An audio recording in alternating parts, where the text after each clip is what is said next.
Shalom à tous, Baruch Hashem. On commence un nouveau livre, Ishtabar chez Molad. Nous, on a dit les secrets de la Parnassa. C'est Began Aosher, le jardin de la richesse.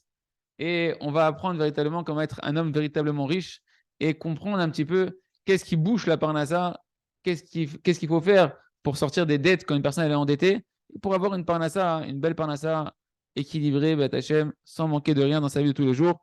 Et donc, on commence avec le premier chapitre où le Rav il va parler directement en fait d'un problème qui est très actuel dans la génération qui sont les dettes, des gens qui sont endettés avec des crédits. Avoir des crédits, ça s'appelle être endetté, d'accord. Et donc il faut avant tout ouvrir les yeux. Il y a un phénomène très très dépréciable dans la génération que beaucoup de gens, le Rav nous dit, ils souffrent énormément de ce problème-là. C'est la plaie de la dette, d'être endetté. Et il y a énormément de gens qui sont enfoncés, empêtrés dans des grandes dettes et ils disent qu'est-ce que tu veux faire. Ça fait partie de la vie aujourd'hui. Aujourd'hui, tu vis avec les dettes. Tu fais des crédits et tu vis avec, quoi. Comme si c'est un décret, mamache, divin qui est tombé et qu'on peut rien faire et qu'on ne peut que subir. Ouais. C'est pourquoi dans la génération, la notion le phénomène des gens qui sont endettés, c'est quelque chose qui s'est énormément répandu et qu'on retrouve beaucoup. Il y a très peu de gens aujourd'hui qui arrivent à vivre leur vie sans avoir aucune dette. D'être avec vraiment de vivre avec ce qu'ils ont, pas avec l'imaginaire de ce que tu as sur le crédit de la banque. Il dit encore, si on parlait que de gens qui ont vraiment des difficultés financières, des gens qui ne travaillent pas, hein, des gens qui sont dans des situations familiales compliquées avec plein d'enfants, etc., que BMF, leur parnassa ne leur suffit pas pour vivre, on pourrait comprendre. On pourrait dire, OK, miskénim, les pauvres, etc. Mais on comprend, c'est pas facile. Il a un travail qui ne rapporte pas beaucoup, il a beaucoup d'enfants, etc. Donc il est obligé d'être dans les dettes, c'est plus compréhensible. Mais quand aujourd'hui on voit qu'on parle même de. Alors, il dit, ouais, à plus forte raison si on parlait de gens encore qui étaient des paresseux. Tu me dis encore, c'est des paresseux. Ouais, que c'est des gens qui font rien de leur journée, qui sont pas responsables. Et que, ouais, ils empruntent là, à droite, à gauche, etc., sur un compte, sur un autre compte. On pourrait comprendre pourquoi ils sont dans des dettes.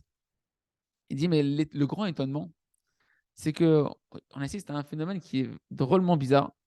C'est qu'il y a des gens qui sont très sérieux, des gens qui sont très responsables, des gens qui travaillent, qui ramènent des gros salaires, et des fois des très gros salaires, et qui se retrouvent malgré tout dans des dettes énormes, énormes.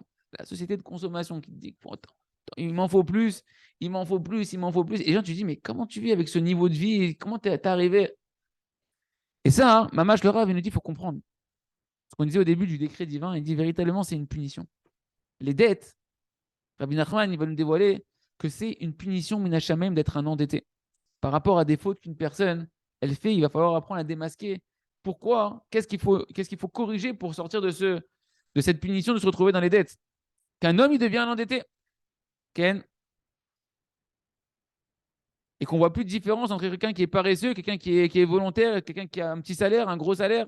Parce qu'il faut comprendre, Ken, qu'en réalité, le fait qu'un homme il devient endetté, c'est une punition minachamem. Quand on dit une punition, ce n'est pas un coup de bâton. C'est une invitation à s'introspecter et à changer des choses dans la bonne direction pour recevoir la bracha d'Hachem. Parce qu'Hachem, il a créé le monde selon un système, et tant que tu n'es pas dans le système d'Hachem, la bracha véritable d'Hachem, elle ne peut pas venir. Donc tu peux avoir de l'argent, et tu vois que tu as des dettes, tu as des problèmes d'argent. Okay. Il y a des avérotes, et Rav Nachman dit il y a une faute en particulier qui entraîne les dettes.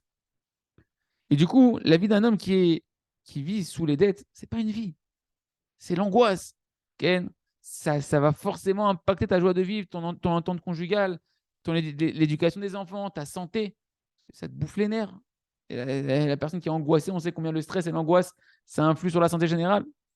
Et en réalité, il vit une vie de tension. C'est une personne, elle est sur les nerfs. Parce qu'elle sait que il faut que je paye le crédit là, il faut que je paye le crédit là, et l'argent, il faut qu'elle rentre pour payer ça, etc., etc., etc.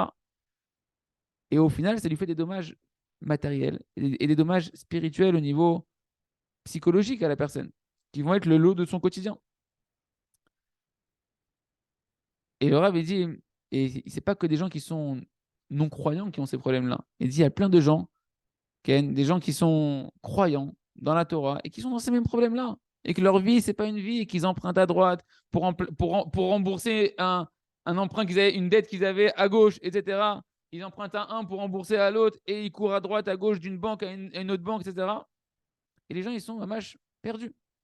Et des fois, quand le Rav il insiste, il dit je connais des gens qui ont des gros moyens, qui ont des grosses affaires, dans les mêmes problèmes. Et ils travaillent du matin au soir, et ils sont dans une roue comme ça infernale d'endettement qui est terrible. Et ils ont beau faire des efforts, etc. Ils peuvent travailler du matin jusqu'au coucher du soleil, et ils n'arrivent pas à voir le bout du tunnel dans lequel ils sont rentrés. Et c'est parce qu'en réalité, on ne leur a pas donné les éléments pour solutionner leurs problèmes, pour analyser leurs problèmes, solutionner leurs problèmes. Bezat Hashem, dans les prochains chapitres, on va expliquer quel est le chemin véritable, le chemin harmonieux du secret, comment recevoir sa parnassa sans rentrer dans des dettes. Et celui qui est déjà tombé dans des dettes, comment il va en sortir. Et chacun, il va apprendre en réalité des secrets extraordinaires, des outils extraordinaires pour la parnassa. Ça sera, Bezat Hashem, à suivre dans les prochains shiurim. Shrenu et Chazak, Venit Chazek.